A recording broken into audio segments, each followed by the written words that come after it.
చిచి, ఇంత బతుకు బతికి ఇంటెన్ కలిసి వచ్చినట్టు కర్మ మళ్ళీ ఇక్కడికే వచ్చి పడుతున్నాం. అన్ని పర్ఫెక్ట్ గానే ప్లాన్ చేశాం. ఆఖరి క్షణంలో ఎలా బెడిసికొట్టిందో నాకు ఎప్పటికీ అర్థం కావట్లేదు. ఇందులో అర్థం కాకపోవడానికి ఏముంది? ఏం మాయమాటలు చెప్పిందో, ఏం మత్తు మంది చల్లిందో కానీ ఎక్కడి నుంచో గాలి కొట్టుకొచ్చిన ఆ స్వాతి జయంతికి నెత్తి మీద దేవత కూర్చుంది. ఇన్నాళ్ళు ఊడిగం చేసిన మనం మాత్రం పనికి రాకుండా పోయాం. అయినా జయంతిని కాదు, నిన్ను అనాలి. పర్ఫెక్ట్ గా వర్కౌట్ అవుతుందని కోడి ప్లాన్ ఒకటి చెప్పాం. దానికన్నా ఏ లారీలో పెట్టి దాన్ని గుద్దించేసి ఉంటే పేడ విరగడైపోయేది. దాని పేడ విరగడైపోవడం సంగతేమో గాని ఆ పని చేయించింది మనమే అని బయటపడితే ఇలా ఆటోలో కాదు ఉండేవాళ్ళం, చిప్పకూడు తింటూ.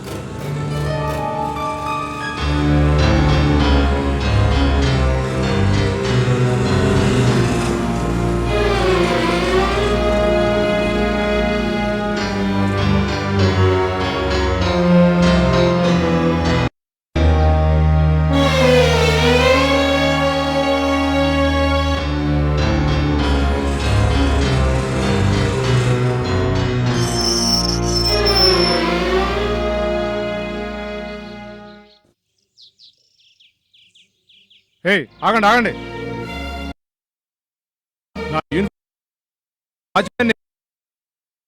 మా ఇంటి కాపలా కాస్తున్నాను. ఈ కొంపలోకి మీ రాకుండా కాపలా కాస్తున్నాను. ఎంత ధైర్యం నీకు? మమ్మల్ని రావద్దు. ఇది జయంతి మేడం గారి ఆర్డర్. మీరు ఇక్కడికి వస్తారని తెలిసే నన్ను అక్కడి నుంచి ఇక్కడికి పంపించారు, ఈ ఇంటికి ఉండమని. అంటే ఇంకా అర్థం కాలేదా? మీరు చేసిన బద్మాష్ పనికి జయంతి మేడం గారు ఇచ్చిన పనిష్మెంట్ ఊళ్ళో ఉన్న పొలంలోకే కాదు, ఈ ఇంట్లో కూడా అడుగు పెట్టడానికి వీల్లేదు.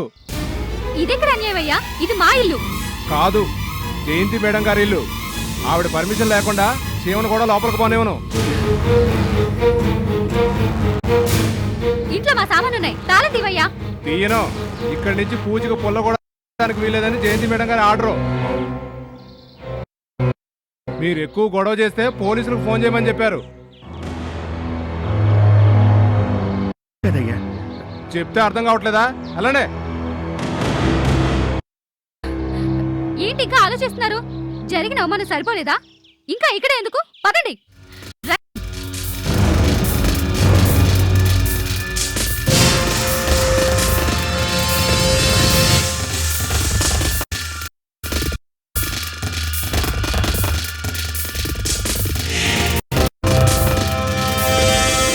నందిని, వదిన పగబట్టినట్టు ఉందనుకోలేదు.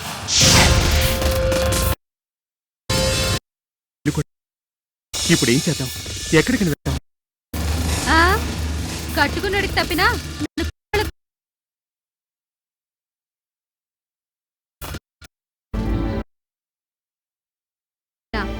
మింగ మెతుకులేదు గాని మీసాలకి సంపెంగ నూనె అన్నట్టు నడి రోడ్డు మీద పౌరుషానికేం తక్కువ లేదు. కోడి పౌరుషం అది కాదు నంది.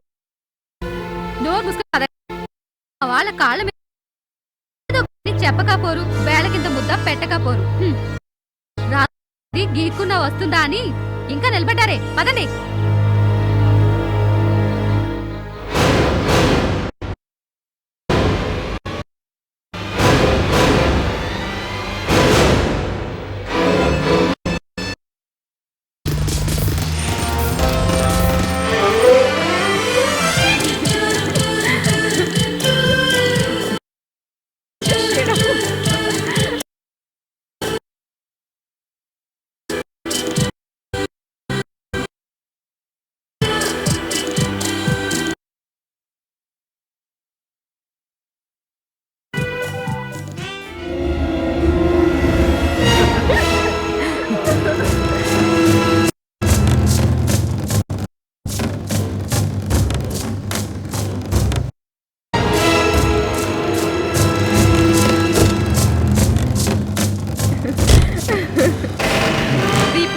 చాలు, నవ్వలేక చచ్చిపోతున్నాను. మరేంటనుకున్నావు? That is Deepu. మాటలతో నవ్విస్తాడు, చూపులతో కవ్విస్తాడు, ముద్దులతో మురిపిస్తాడు. ఒకసారి లొంగాక చచ్చేదాకా ఏడ్పిస్తాడు. దీపు, ఇంటి ముందుకు రాగానే ఏంటి న్యూసెన్స్? ఇది న్యూసెన్స్ కాదమ్మాయి, నీ కాబోయే మొగుడు దీపు చేసిన పనికి మాధవి చేస్తున్న న్యాయ పోరాటం. నువ్వేం కంగారు పడకు, ఒకవేళ రేపు నీకు కూడా ఇదే పరిస్థితి వచ్చిందనుకో, టెంట్ పెద్దదే వేయించాగా నువ్వు కూడా ఈ పక్కనే కూర్చుని Deepak down down Deepak down down అని ఆరవచ్చు. సరేనా? ఏయ్, ఏం మాట్లాడుతున్నావు? తమరి రాసలీలల గురించి బాబు. మాటలతో నవ్వించి, చూపులతో కవ్వించి, ముద్దులతో ఆ? ఆ? ఆ? ఎంక్వైరీ చేస్తున్నానులే. ఇంకా 10 మంది దాకా ఉన్నారట కదా బాబు. శ్రీలత అయినా ఏం పర్వాలేదు. ఎంగిల్ చేసిన స్వీట్ అయితే మాత్రం రుచిగా ఉంటే తింటే తప్పేంటి? ఇంతకీ శ్రీలత నెంబర్ ఎంత బాబు? 12, 13? ఎంతైతే ఏముందిలే. నీ ఇల్లు ఒక అంతఃపురం, నీ హృదయం ఒక పుష్పక విమానం. ఎంతమంది ఆడవాళ్ళకైనా చోటు ఉంటుంది. శ్రీకృష్ణుడు మాత్రం లేరా ఏంటి? అష్ట భార్యలు. శ్రీలత నువ్వేం బెంగపడకు. పెళ్ళంటూ చేసుకున్నాక శ్రీకృష్ణుడైనా భరించాలి, ఇలాంటి నికృష్ణుడైనా భరించాలి. భరించలేను అనిపించిందనుకో, ఇదిగో టెంట్ రెడీ, కార్పెట్ రెడీ, ఈ సత్యమ్మ రెడీ నీకు కూడా సపోర్ట్ చేయడానికి. దీపు ఛ, ఇందుకే ఇక్కడికి రావాలంటే నాకు మండిపోయేది. మండిపోతే మాత్రం ఏం చేస్తావులే అమ్మా. తెలిసి మంచిది. ఇప్పటి నుంచి సహనంగా ఉండడం నేర్చుకో. ఎంగిలి పడ్డ మగాడిని కోరి చేసుకున్నాక dirty place, dirty people.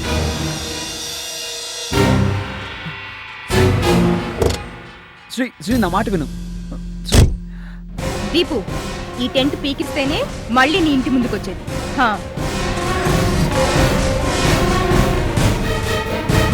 Shri, Shri,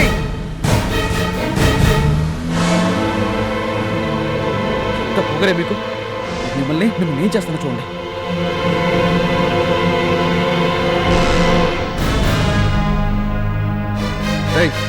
అర్జెంట్గా ఇక్కడికి రండి. డాడీ చెప్పేదంట, నేను చెప్తున్నాను. 5 minutesలో ఇక్కడ ఉండాలి.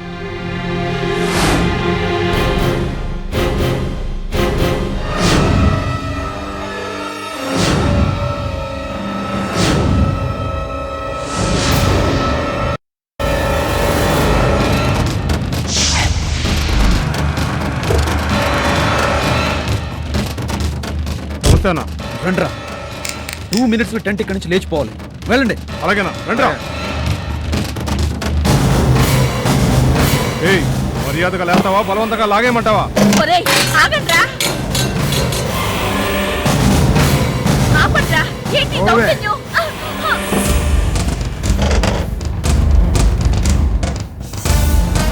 చూస్తుంటే నీకోదు. మర్యాదగా లే. ఒరేయ్, ఏమంటుంటే? ఆగండ్రా. ఒరేయ్, లే. ఆపండ్రా. నిన్ను గర్భిణీరా? ఏయ్. ఆగండి. వదులుతారా? వదలండ్రా. ఏయ్. వదలండి. ఏమే? లే. వదులు. లే. ఏయ్. చూసావా డాడ్, మీరు చేయలేని పని నేను 3 నిమిషాల్లో ఎలా ఫినిష్ చేస్తున్నాను. చూస్తుంటే నీకోదు. లే. లే. ఏయ్. లే. ఏయ్ మాధవి, నా మనుషుల్ని చూసావు కదే, చెప్పింది చేయడమే తప్ప వాళ్ళకి కనికరం అనే మాటకి అర్థమే తెలియదు. కడుపుతో ఉన్నదాని కూడా చూడరు. కార్పెట్తో సహా విసిరి కొడతారు. ఏయ్, ఈడ్చి పారండి రా.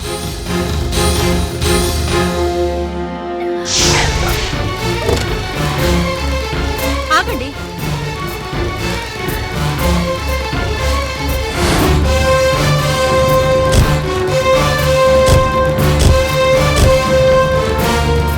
ఏం చేస్తున్నారు? చూడండమ్మా, ఈ దుర్మార్గులు రౌడీలు ఉసుకొల్పి దౌర్జన్యంగా. అవునే, దౌర్జన్యంగానే ఈడ్చి పారేస్తున్నాను. అయితే ఏంటి? ఏం లాయరు, ఏం చేస్తావు? ఆపుతావా? అడ్డుకుంటావా? మిస్టర్ దుర్గాప్రసాద్, ఇదేంటో తెలుసా? మీరు ఇలాంటిదేదో చేస్తారని నేను ముందే ఊహించి అరగంట క్రితమే నేను పోలీస్ స్టేషన్లో ఇచ్చిన కంప్లైంట్ తాలూకు జిరాక్స్ కాపీ, అహింసా మార్గంలో న్యాయ పోరాటం చేస్తున్న మాధవి మీద నేర బలప్రయోగం మరియు దౌర్జన్యానికి పూనుకుంటారని criminal force and assault section 349, kidnap ప్రయత్నిస్తారని kidnapping and abduction section 359 and 362, చివరికి హత్య చేయడానికి కూడా వెనకాడబోరని అఫెన్సెస్ ఎఫెక్టింగ్ లైఫ్ అంటే మర్డర్ అండర్ సెక్షన్ 302. ఈ కంప్లైంట్ ఆధారంగా ఇక్కడ ఏం జరిగినా దానికి మీరే బాధ్యులవుతారు. ఇప్పుడు నేను చెప్పిన సెక్షన్స్ ప్రకారం శిక్షార్హులవుతారు. అయినా మీ పని మీరు కానిస్తారంటే నాకేం అభ్యంతరం లేదు. ప్రొసీడ్. చూస్తారేం రౌడీ బాబులు, కానివ్వండి. దుర్గాప్రసాద్ గారు, ఇంత చెప్పినా కూడా దౌర్జన్యం చేసే దమ్ముంటే రండి. మేమెవరో తెలుసు కదా, మహిళా సంఘాల వాళ్ళం. మేము తలుచుకుంటే మీ పరువుని బజార్కి లాగుతాం. మేమొక్క ఫోన్ కొడితే 5 నిమిషాల్లో అన్ని టీవీల వాళ్ళు ఇక్కడ ఉంటారు. ఆంధ్రప్రదేశ్ మొత్తం లైవ్ టెలికాస్ట్ లో చూస్తుంది రాజకీయాల్లోకి రాబోయే మీ అసలు రంగు. ఆల్ ఇండియా మొత్తం చూస్తుంది బాబు. మీ తండ్రి కొడుకులు ఎంత గొప్పవాళ్ళు. ఆడదాని మీద దౌర్జన్యం చేసినందుకు 2 ఏళ్లు, కిడ్నాప్ చేయడానికి ప్రయత్నించినందుకు 7 ఏళ్లు, మర్డర్ చేయడానికి పూనుకున్నందుకు యావజ్జీవం లేదా ఉరి శిక్ష. చేసిన వాళ్ళకి, చేయించిన వాళ్ళకి. ఆగారే, కానివ్వండి.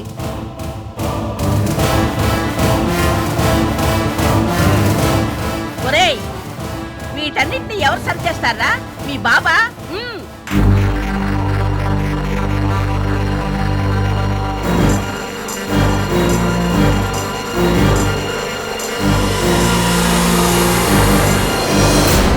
Madhavi, we are very sorry. నీ గురించి తప్పుగా విన్నాం, అందుకే ఆ రోజు అలా మాట్లాడాం. ఇప్పుడు మా పొరపాటు తెలుసుకుని నీకు అండగా నిలబడాలని వచ్చాం. ఛే!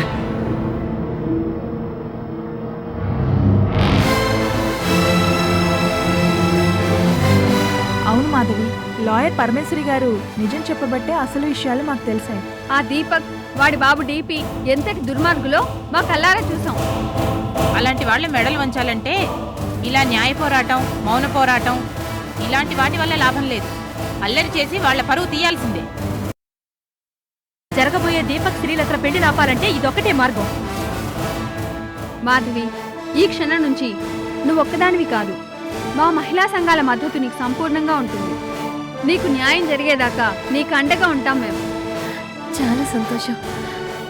మీ అందరికీ ఎలా కృతజ్ఞతలు చెప్పాలో అవేం వద్దు. నీలాంటి ఆడపిల్లకి సపోర్ట్ చేయటం మా బాధ్యత. అందుకే అన్ని టీవీ ఛానల్స్ వాళ్ళకి ఫోన్ చేశాం. ఆ దీపక్ నీకు చేసిన అన్యాయాన్ని ఎండగడతాం. ఆ దీపక్ చేసిన దౌర్జన్యాల్ని అందరికీ తెలిసేలా చేస్తాం. ఇప్పుడు తెలిసిందా మాధవి, న్యాయానికి ఉన్న శక్తి ఏంటో, నిజాయితీకి ఉన్న పవర్ ఏంటో? ఇప్పుడేంటి లాయరమ్మా? నేను మొదటిసారి అమ్మవారి గుళ్ళో చూసినప్పుడే అనిపించింది మాధవమ్మకి తప్పకుండా న్యాయం జరిపించగలవని. న్యాయం కోసం మాధవి చేస్తున్న పోరాటం వర్ధిల్లాలి, వర్ధిల్లాలి. దీపక్ దుర్గా ప్రసాద్, దీపక్ దుర్గా ప్రసాద్, దుర్గా ప్రసాద్. ఆడదాన్ని ఆట బొమ్మగా భావించే దీపక్ లాంటి మగాళ్ళు డబ్బుంటే ఏమైనా చేయగలమని దుర్గా ప్రసాద్ లాంటి బడా బాబులు. ఖబర్దార్, ఖబర్దార్. మాధవి గెలిచేదాకా ఈ పోరాటం ఆగదు, ఆగదు. ఇడియట్, కంపు కంపు చేసావు కదా. దుర్గా ప్రసాద్, దుర్గా ప్రసాద్. దీపక్ అయిన వాళ్ళని చేరదీస్తే ఆ నందిని సురేంద్ర ఇంత నీచంగా ప్రవర్తిస్తారనుకోలేదు.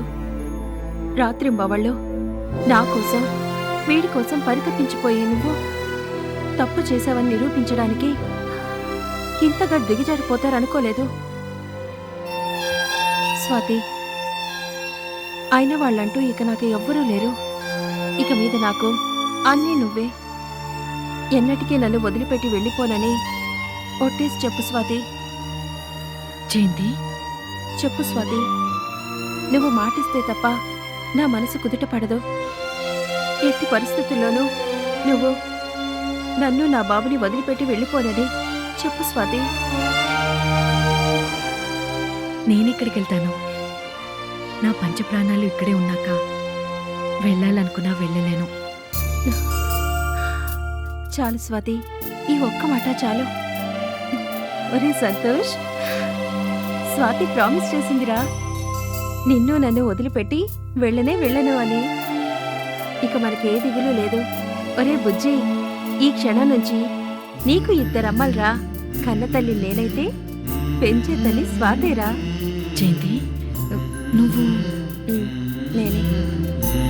నేను దేవకినైతే నువ్వు యశోదవన్నమాట. వీడు మన చిన్ని కృష్ణుడన్నమాట.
అయిందా ఊరంతా తిరిగి పెత్తనాలు చేయడం? నేనేం పెత్తనాలు చేయడానికి వెళ్ళలేదు. మరి ఇంకెందుకు వెళ్ళావు? ఆ బజార్ దాన్ని ఉద్ధరించడానికేగా. ఏమండి, మాటలు మర్యాదగా రానివ్వండి. ఓహో, అక్కడి దాకా వచ్చిందన్నమాట. ఆడదానిలో సహనం నశిస్తే ఎక్కడి దాకైనా వస్తుంది. హ, ఆడది ఆ ఒక బద్దేం కాదు. హ, ఏంటి 4 ఆడవాళ్ళు వెనకేసుకుని ఆ మాధవికి సపోర్ట్గా నడి రోడ్డు మీద బైఠాయించగానే పెద్ద పుడింగ్ అయిపోయాను అనుకుంటున్నావా? హ, చూడు, మా దుర్గా ప్రసాద్ గారు తలుచుకుంటే మీ మహిళా సంఘాల వాళ్ళందరినీ ముప్పు తిప్పలు పెట్టగలడు. హ, 3 చెరువులు నీళ్లు తాగించగలడు. నిజమే, మీ డీపీ గారు తలుచుకుంటే ఏమైనా చేయగలరు. న్యాయాన్ని డబ్బుతో కొనేసి ఆడించనుగలరు. మీలాంటి న్యాయవాదిని నట్టింట్లోనే కూర్చొని తాగే పక్కా తాగుబోతుగా మార్చనుగలరు. పరమేశ్వరి, ఛీ, మాట్లాడకండి. ఇంట్లో పిల్లలున్నారనే ఇంగితం కూడా లేకుండా వాళ్ళు ఎప్పుడో పడుకున్నారు. పడుకోరండి. ఊహ తెలుస్తున్న పిల్లలు రోజు అమ్మా నాన్నలు కొట్టుకు చేస్తుంటే పడుకోరండి. పడుకున్నట్టు నటిస్తారు. కళ్ళున్నా కనిపించని గుడ్డి వాళ్లలాగా, చెవులున్నా వినిపించని చెవిటి వాళ్లలాగా నటిస్తారంతే. కానీ వాళ్లలో కూడా సహనం నశించి మీ ఎదురుగా నిలబడి ఛీ అని చీదరించుకుంటే అప్పుడు తెలుస్తుంది మీరెంతగా పతనమైపోతున్నారో. నార్మల్ అంటే మీ నాన్న తాగుబోతూ దేవాసుగాడు డబ్బు కోసం ఏ పనైనా చేసే నీ కమీనే కుత్తేగాడని నువ్వే వాళ్ళకు నూరు పోస్తున్నావు అన్నమాట. పిల్లలకి ఒకళ్ళు నూరిపోయక్కర్లేదండి. అమ్మా నాన్నలు సంతోషంగా ఉంటే వాళ్ళు సంతోషంగా కేరింతలు కొడతారు. అమ్మా నాన్నలు భద్రశత్రువుల్లా అరుచుకుంటుంటే ఏం చెయ్యాలో తోచక భయంతో బిక్క చచ్చిపోతారు. ఆ బుద్ధే నీకుంటే వెంటనే ఈ తిరుగులన్నీ మానేసాయి. న్యాయాన్ని నిలబెట్టడం, ధర్మానికి అండగా ఉండటం, లోకాన్ని ఉద్ధరించటం, ఈ చెత్త పనులన్నిటికీ పూలు స్టాప్ పెట్టేసేయి. పెట్టి ఏం చేయాలి? ఏం చేయాలి అంటే 10 ఏళ్ళుగా చేస్తూనే ఉన్నావుగా. అవును, జీతం బత్యం లేని వంటలక్క ఉద్యోగం, అంతేనా? అంతేనంటే లోకంలో అందరు పిల్లలు చేసేది ఆ పనే. ఆ పనే రోజు క్రమం తప్పకుండా చేస్తూనే ఉన్నాను. మిగిలిన టైంలోనే నా పనులు నేను చేసుకుంటున్నాను. పరమేశ్వరి, నీ పనులు వేరు, నా పనులు వేరు, నీ జీవితం వేరు, నా జీవితం వేరు అని 2 రకాలుగా ఉండవు. సంసారం అన్నాక ఒకే రకంగా ఉంటుంది, ఉండాలి. ఒకటే రకంగా అంటే మీరు కోర్టు నుంచి రాగానే మీ కోటు జేబులో ఉన్న పచ్చనోట్లు ఎక్కడి నుంచి వచ్చాయో, ఎలా వచ్చాయో కూడా తెలుసుకోకుండా సంతోషంగా వాటిని లెక్క పెట్టుకుంటూ భద్రంగా బీరువాలో దాచుకోవాలి. ఆ డీపీతో కలిసి మీరు ఎన్ని కుట్రలు కుతంత్రాలు చేస్తున్నా కళ్ళు మూసుకొని బూరుకోవాలి. మీరు సంపాదించే పాపపు కూడు తింటూ మీ భార్యనైనందుకు నేను మీ పాపాల్లో పాలు పంచుకోవాలి. అంతేనా? అలాంటి బతుకు నేను బతకలేను. అదే నీ బతుకు అని శాసిస్తే తల వంచనులేను.